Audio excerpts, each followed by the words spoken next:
welcome back to the Wild Shellys on YouTube, and today we are making another Halloween craft. This time it is a ghost garland.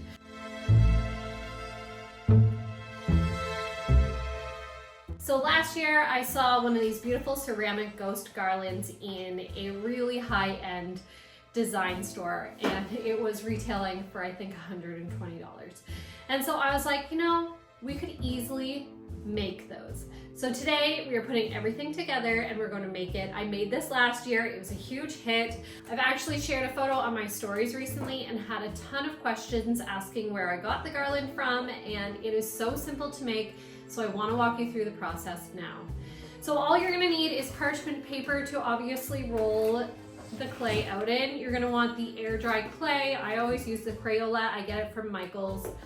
A rolling pin, a permanent marker, a bead string or any form of black string or color string that you're wanting for this, as well as a tulip cookie cutter. So I searched for ghost cookie cutters and there was not really the shape I was wanting, so I ended up going with the tulip cookie cutter and I flipped it upside down to make my ghosts. So let's get started. So the first thing you're going to do is take your parchment paper and cut a piece for your countertops. You're next going to open your clay and you're going to take a big chunk of it out.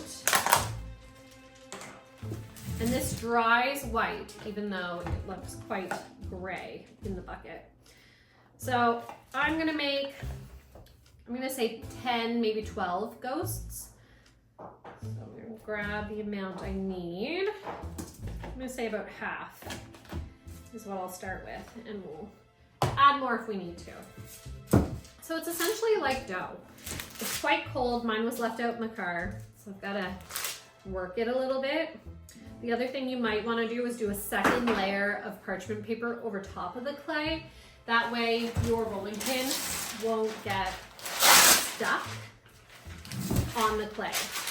So you don't want it to be too thick, otherwise it's going to take forever to dry and it's going to look a little silly as a garland. So we have to make it quite thin. I'd say about 1/4 inch thickness.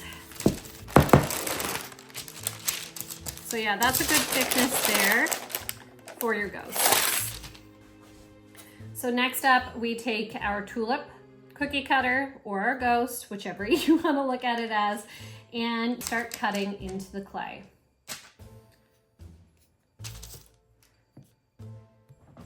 They do shrink a little bit when they dry, so I just want to give you that heads up as well. But so far, so good. So we're probably going to be able to get 5 out of this roll, and then I'll roll it again and we'll get another 5. Can I get 5? Yes. Maybe I can even do 6. Maybe I'll do a smaller garland today. So to make the hole in the ghost, I'm actually using an old straw that we don't use anymore. You could also use a pen, and I'm just going to poke a hole at the top. I'm leaving enough space on the other side of the hole that it won't break. So you do need to give it a bit of space up there so that the string doesn't break through the clay. So now the option you can do if you want to is you can take your finger and you can imprint eyes into the ghost, or you can just wait till they're dry and paint them. So now we've got to let them cure. I'm going to put some eyes into all of them. And this is going to take 24 to 48 hours to completely dry through, and then we can start making the garland. Okay, it's been a couple of days and my ghosts are fully cured. This took 3 days to do just so that I knew that they were really solid and the holes could handle some string. So it's now time to put it together as a garland. So first thing you can do is you can kind of experiment with faces. Last year I didn't do the thumbprints in it, and so my ghosts kind of look like this. This year I'm trying to decide if I just leave it with little dots in the thumbprints, almost like eyeballs, or do I actually trace out the thumbprints? So I think I might just leave it with little dots, but let's put it all together now into a garland.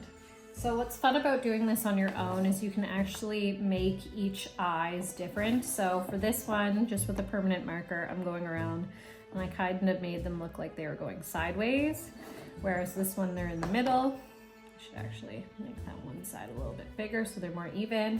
And so now I'm just going through all of them and I'm going to kind of do different eyes for each of them.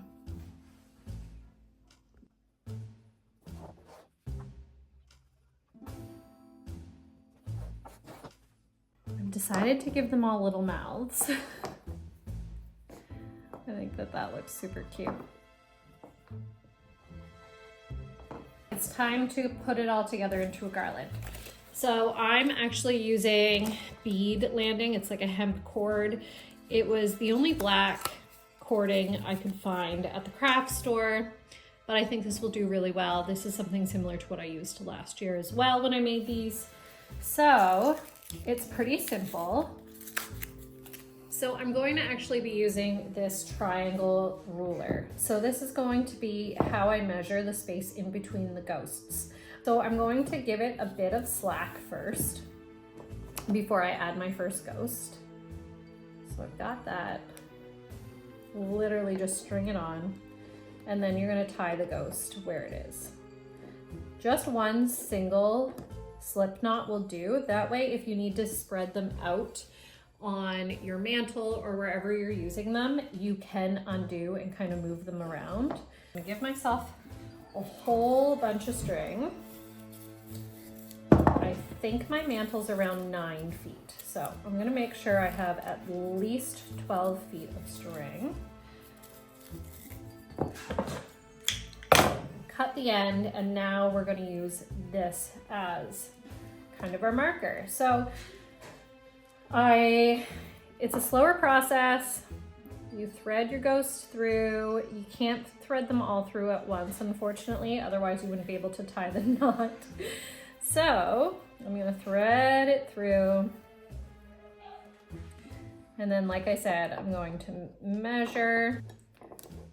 That way I have almost equal spacing through all of the ghost garland, and it will stretch across my entire mantle place. Next garland, or next ghost goes on.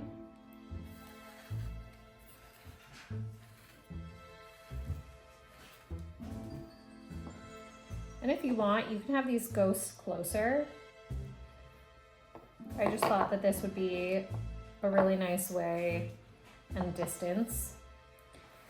If you're wanting them closer together for a smaller space, you can definitely do that as well. But so far, so good. So now that I have all of the ghosts strung pretty evenly on the string, I'm going to take each end. I've left a bunch extra, and I'm actually going to make a loop. As you can hear, I've got a little one homesick today. As I finish this. Again, leave the extra on for now until you have it in place so that you can judge the width you need. It's time now to hang it up.